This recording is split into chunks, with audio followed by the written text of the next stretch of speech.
comment ça se passe pour un usager qui arrive, on va dire, pour la première fois dans une salle de consommation à moindre risque.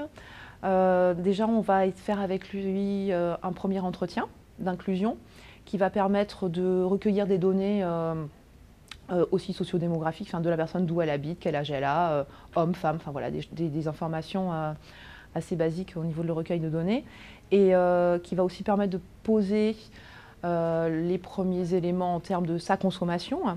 Donc qu'est-ce qu'il consomme, à quelle fréquence, quelle quantité, à quel moment, quel produit.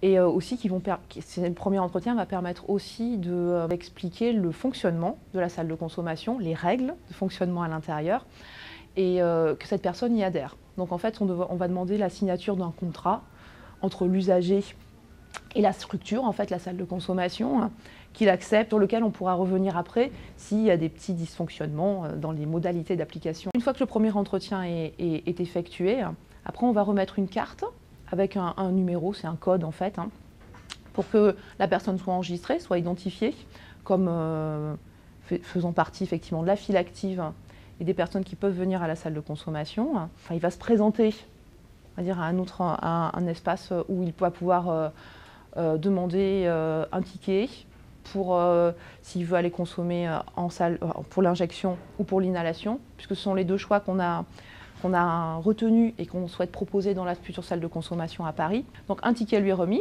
il doit montrer le produit qu'il va consommer, puisque bien évidemment le produit c'est l'usager qui l'amène, et on doit vérifier qu'il a aussi la quantité nécessaire pour consommer. C'est aussi pour éviter qu'après en salle de consommation il puisse y avoir des petits échanges ou discussions entre usagers. La fréquentation sur combien d'usagers peuvent venir sur la salle, nous on a estimé au regard de la file active qu'on peut avoir déjà sur la structure à Gaïa et aussi sur d'autres structures environnantes comme STEP, la structure d'Ego d'accueil aussi des usagers qui est pas loin de là où on travaille, aux environs de la gare du Nord.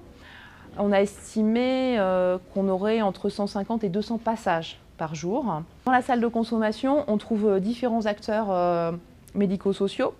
On trouve essentiellement des éducateurs, des moniteurs, éducateurs accueillants, et aussi des infirmiers qui vont être les intervenants quotidiens de la salle. Et ensuite, en vacation, nous avons prévu des temps de médecins et aussi des temps d'assistants sociaux.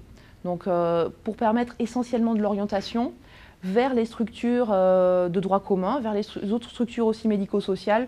Notre objectif est vraiment d'orienter les personnes vers d'autres structures et de leur permettre effectivement un meilleur accès aux soins, des accès aussi à un dispositif d'hébergement. Ceux qui, en priorité, viendront dans la salle de consommation sont les plus précaires, sont ceux qui n'ont pas de chez eux. Il y en a beaucoup, ça constitue une grosse partie de la file active.